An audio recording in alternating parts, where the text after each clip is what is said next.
Halo teman-teman, bayangkan sebuah malam gelap di sebuah desa kecil yang sepi. Angin bersiul pelan bercampur dengan suara palu yang mengerikan. Tok, tok, tok. Setiap pukulan merenggut nyawa seseorang untuk selamanya. Suara itu menjadi simbol kengerian di Turki. Pembunuh Paku Acino Acindo Atono Akono Cimbono. Nama itu saja sudah membuat bulu kuduk merinding, bukan? Hari ini kita akan menyelami kisah mengerikan Süleyman Aktaş. Bagaimana seorang pria biasa berubah menjadi mimpi buruk? Mengapa dia memaku paku ke mata dan dahi korbannya? Kisah ini adalah mimpi buruk nyata yang akan membuat kalian terpaku di layar hingga akhir. Siapkah kalian? Kita akan masuk ke dalam kegelapan. Tapi ingat, kenyataan kadang lebih menakutkan daripada filem horor.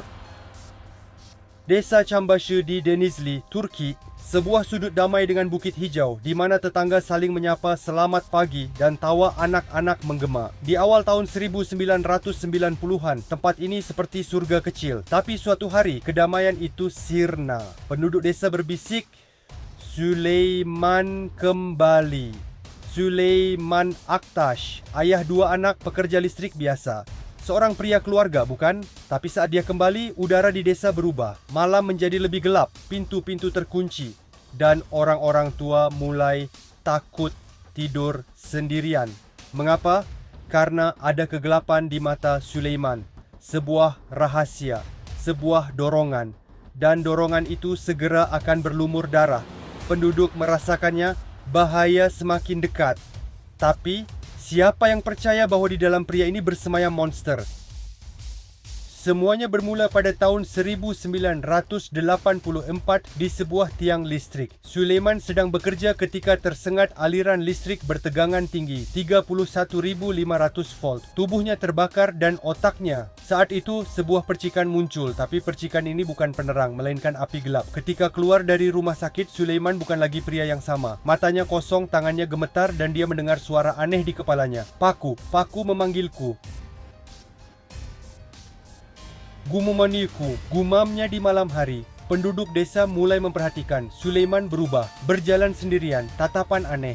Dan suatu malam di Antalya, seorang komisaris polisi kehilangan nyawanya hanya karena pertanyaan soal jalan dan jawaban yang salah.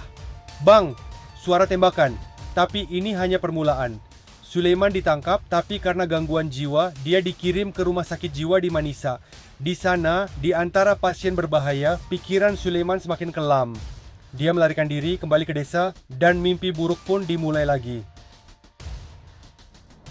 Bayangkan, sebuah rumah tua, sepasang lansia hidup sendiri, tiba-tiba pintu diketuk. Tetangga, tolong bantu, kata Süleyman. Dia masuk, mengobrol biasa. Tapi tiba-tiba suasana berubah. Matanya berkilat gila, palu di tangan. Tok, tok, pukulan ke kepala. Lalu, yang paling mengerikan, paku ke mata. Mengapa mata? Mengapa paku? Süleyman berkata, aku benci paku, tapi aku tak bisa hidup tanpanya. Di desa, bisik-bisik menyebar.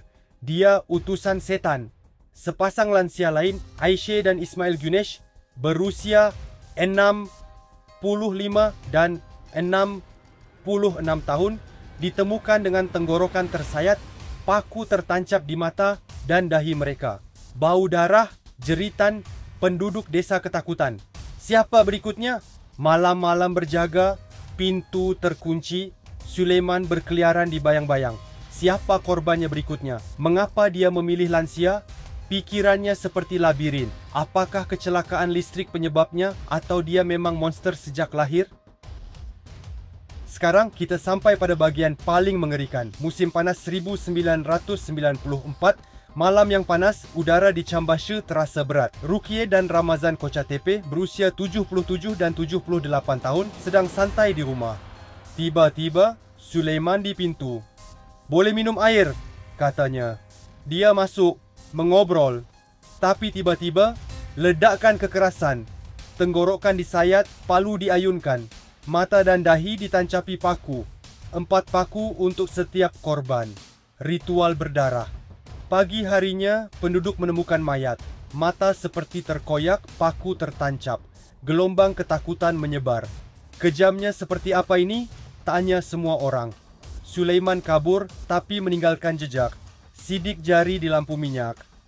Penangkapan sudah dekat, tapi cerita ini belum selesai. Apakah pembunuhan ini hanya permulaan? Apa yang ada di pikiran Sulaiman?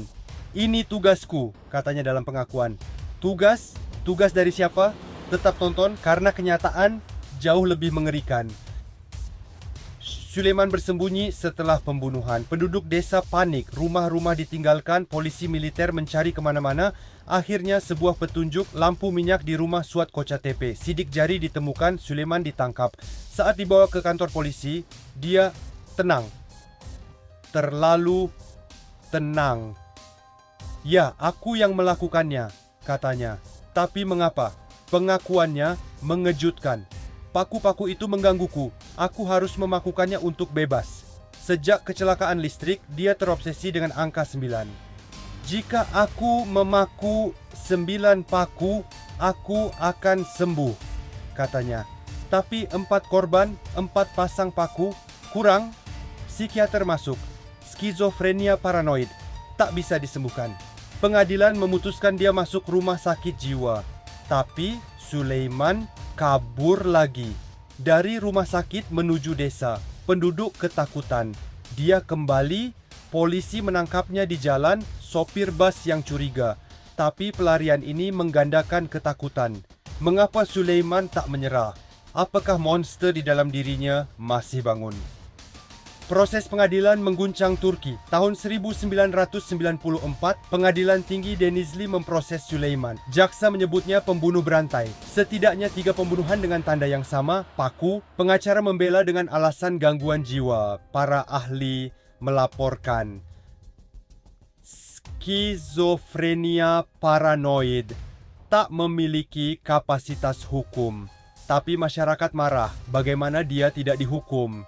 Pengadilan memutuskan perawatan di Rumah Sakit Jiwa Manisa, kamar isolasi untuk pasien berbahaya. Sulaiman dikurung di sel tunggal. Bertahun-tahun berlalu, tapi dia terus mencoba kabur. Bahkan pada 2018, obsesi pakunya tak padam. Psikolog menganalisis kecelakaan listrik menyebabkan kerusakan otak, profil pembunuh berantai, impulsif, ritualistik, kasus langka di Turki,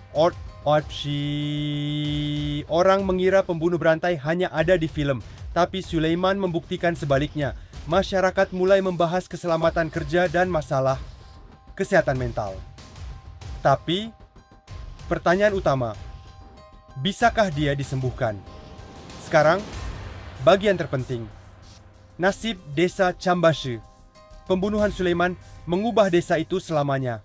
Pasangan lansia Aisyah Ismail Güneş dan Rukiye Ramazan Koca Tepe menjadi korban tak berdosa. Pembunuhan pertama di Antalya pada 1986. Komisaris Nuri Keskin, total 5 nyawa. Penduduk desa hidup dalam trauma selama bertahun-tahun. Rumah-rumah kosong, ketakutan berlangsung lintas generasi. Sulaiman kini masih di Rumah Sakit Jiwa Manisa di sel isolasi. Tak ada tanda-tanda kesembuhan, obsesi pakunya terus berlanjut. Apa yang bisa kita pelajari dari kisah ini? Bagaimana sebuah kecelakaan bisa menghancurkan hidup seseorang? Apakah pembunuh berantai hanya ada di film? Tidak, mereka nyata dan ada di antara kita. Terima kasih sudah menonton, jangan lupa like dan subscribe. Sampai jumpa di cerita kelam berikutnya. Tapi, jangan lupa kunci pintumu.